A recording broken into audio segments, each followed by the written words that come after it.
Most people get this wrong when they try to start a company in Afghanistan. They assume it is impossible, or that it is only for large investors, or international organizations. But here's the truth no one tells you. The legal process is actually structured, and if you follow the correct steps, you can register a business even as a first-time entrepreneur.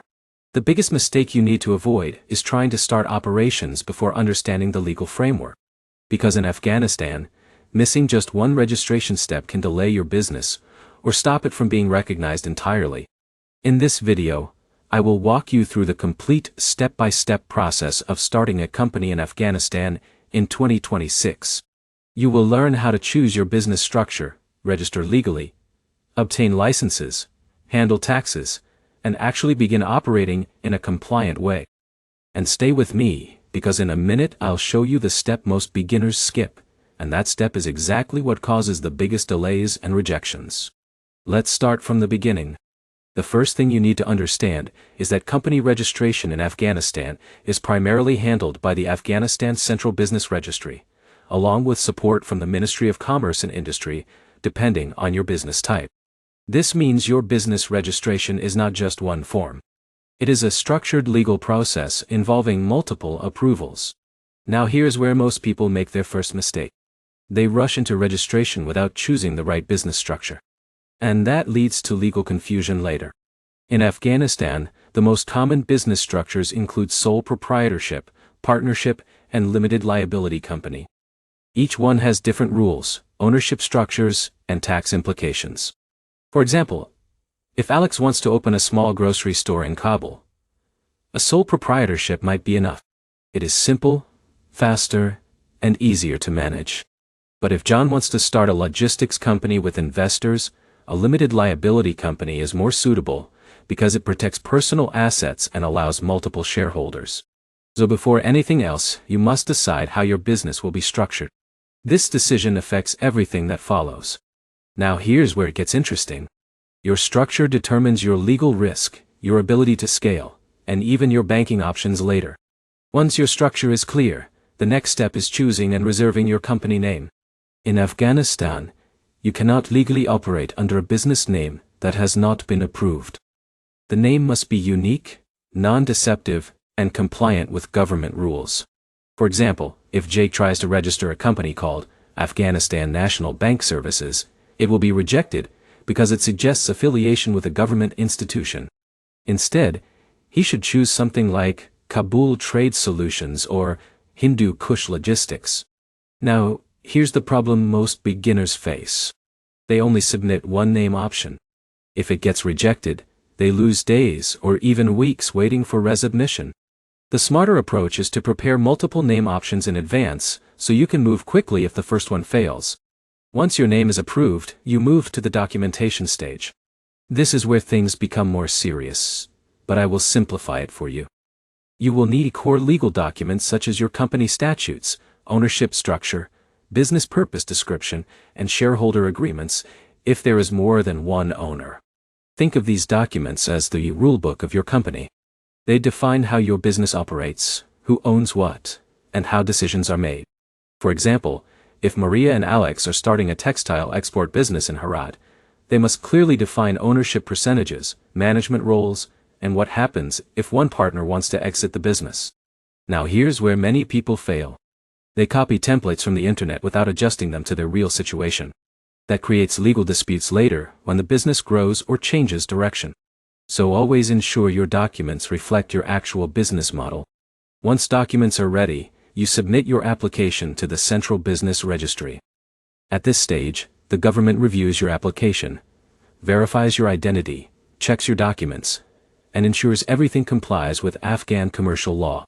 If everything is correct, your company gets officially registered and you receive your business license. But here's something very important. Registration alone does not mean you are fully operational in all legal aspects. In a minute, I'll show you the step that most people forget, and this step determines whether your business can legally generate revenue without issues. After registration, the next step is obtaining your tax identification number. This is handled by the Afghanistan Revenue Department. Your tax number is essential because it allows your company to legally pay taxes, issue invoices, and operate within the financial system. Without it, your business exists legally on paper but cannot fully function in the economy. For example, if John opens a consulting firm in Kabul but does not complete tax registration, he cannot legally invoice corporate clients or report income properly. Now here's a key insight. Many new entrepreneurs think tax registration can wait until revenue starts. That is incorrect. It should be completed early to avoid penalties and compliance issues. Next comes business licensing, which depends on your industry. Afghanistan has different licensing requirements depending on the type of business you want to operate. For example, construction companies, import-export businesses, telecommunications, and financial services all require additional approvals. So if Alex wants to start a transport company, he may need specific transport or logistics permits in addition to basic registration. This is where many delays happen. People assume one registration covers everything, but in reality, each industry has its own regulatory layer. Now let's talk about banking, because this is critical. Once your company is registered and you have your tax number, you can open a corporate bank account in Afghanistan. This account is essential for handling payments, managing cash flow, and building financial credibility. Here's a mistake many entrepreneurs make. They use personal accounts for business transactions in the early stage. This creates accounting problems and legal complications later. So always separate business and personal finances from the beginning. Now let's talk about foreign investors, because this is an important part of Afghanistan's business environment. Foreign ownership is allowed in many sectors, but it may require additional approvals depending on the industry and investment size. Some sectors may also require local partnership structures.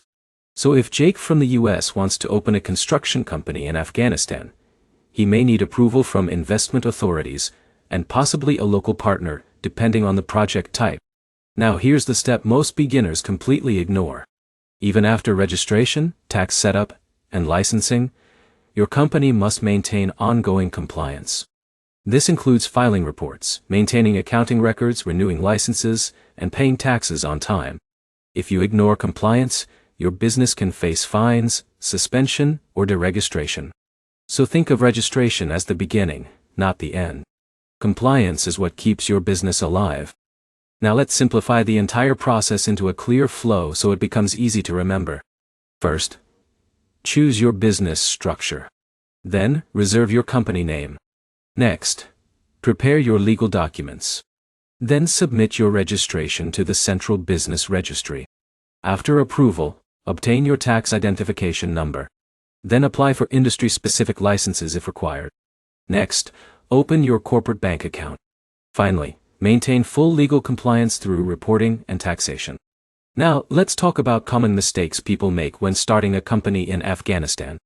The first mistake is choosing the wrong business structure, which creates long-term legal limitations. The second mistake is underestimating licensing requirements for specific industries. The third mistake is using incomplete or generic legal documents that do not reflect the actual business. And the biggest mistake is ignoring compliance after registration. If you avoid these mistakes, your business setup becomes much smoother and more stable. Now let's talk about timeline expectations. Company registration in Afghanistan can vary depending on documentation accuracy, business type, and approval processes. In most cases, it can take from several days to a few weeks. But here's the key insight. Most delays are not caused by the system itself. They are caused by incomplete applications or missing documents. So preparation is the real advantage. Now, let's talk about costs. The cost of starting a company in Afghanistan depends on your business structure, legal fees, licensing requirements, and administrative charges. More regulated industries may require additional investment for approvals. But the goal is not just to minimize cost. The goal is to build a legally stable business that can operate without risk. Now, here is your final takeaway. Starting a company in Afghanistan is not random or impossible. It is a structured legal process. If you follow the correct order, structure, name reservation, documentation, registration, tax setup, licensing, banking, and compliance, you can build a legally recognized business successfully.